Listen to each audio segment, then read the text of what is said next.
Hi అండి, అందరికీ నమస్తే. ఈరోజు అయితే మనం మన ఇంట్లో ఎగ్ దోశను అయితే చేయబోతున్నాము.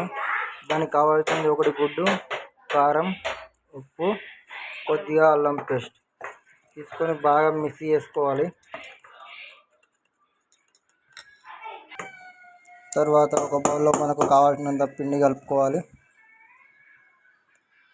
ప్యాన్ అయితే చాలా నీట్గా శుభ్రం చేసుకోవాలి, లేకపోతే అయితే దోశ రాదు. వేస్తే ఇలా గుండ్రగా అప్పలాగా రావాలి.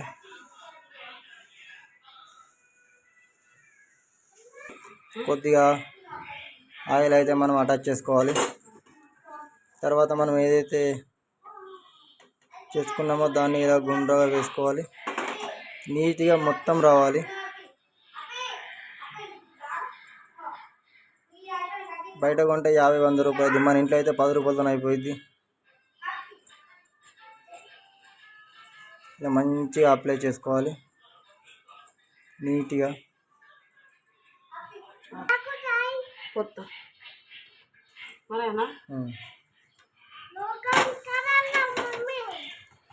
దాని తర్వాత ఒకసారి మనం రిటర్న్ వేసుకోవాలి, ఎందుకంటే కింద గుడ్డు ఉడకాలి కదా. ఇలానైతే రంగు మారాలి. ఒకసారి కింద మీదనైతే వేసుకోవాలి, ఇంకాస్త ఉడికియాలి, ఎందుకంటే టేస్ట్ రావాలి కాబట్టి. ఫైనల్గా ఎగ్ దోశ అయితే కంప్లీట్. పదాయిగా తిందాం. ఇందాక మనం చూసింది ఇండియన్ దోశ అయితే ఇప్పుడు మనం చైనీస్ దోశ చూస్తున్నాం. చలో నెక్స్ట్. ముందుగానైతే పిండి కలుపుకొని బాగా వేసుకోవాలి.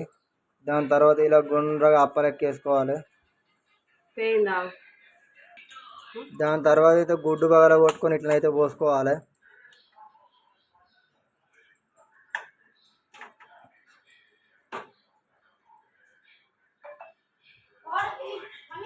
కొద్దిగా అయితే మనం మిర్చి పౌడర్ని అయితే అప్లై చేసుకోవాలి. దాని తర్వాత ఉప్పుని వేసుకోవాలి. ఇది మన హైదరాబాద్లో చాలా ఫేమస్ ఎగ్ దోశ, కానీ మనం ఇండియాలో మొదలు పెడదాం. మనం కింద అప్పని ఉడికించుడు కాదు, మీద గుడ్డును కూడా ఉడికియాలి. దాని తర్వాత తీసి ఇట్లా మరలేసుకోవాలి. చూడండి, ముందే చెప్తున్నా, మంచిగా కాలితేనే బాగుంటుంది, లేకపోతే మాత్రం దోశ ఖరాబ్ అవుతుంది. ఇలా రెండు వైపులనైతే బాగా కాల్చుకోవాలి. చూసారు కదా, చైనా దోశ ఇండియాకి వచ్చినాక ఎట్లా అయిపోయిందో. మంచిగా కాల్చుకోవాలి, కానీ మాడిపోయేటట్టు కాల్చుకోవద్దు. రెండు వైపులా మంచిగా కాల్చుకోవాలి. కథం అయిపోయింది, తిందాం పద. ఇప్పుడైతే మనం మన తెలంగాణ టైప్లో స్క్రిప్పీ దోశను అయితే చేసుకోబోతున్నాం. Right, same as it is. Dosa లెక్కనే చేయాలి, అప్ప లెక్క కాదు. మొత్తానికైతే మన తెలంగాణ దోశ కంప్లీట్ అయిపోయింది. పద తిందాం.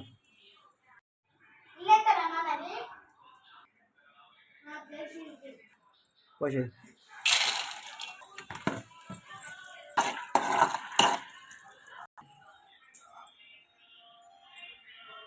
మరి ఎవడు వేసేయి వేసేయి వేసేయి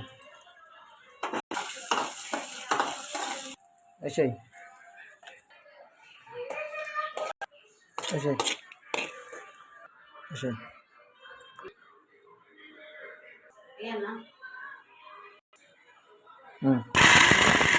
తీసుకో.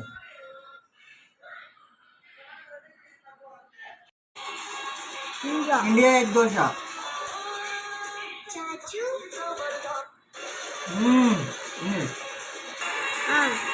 China egg dosa.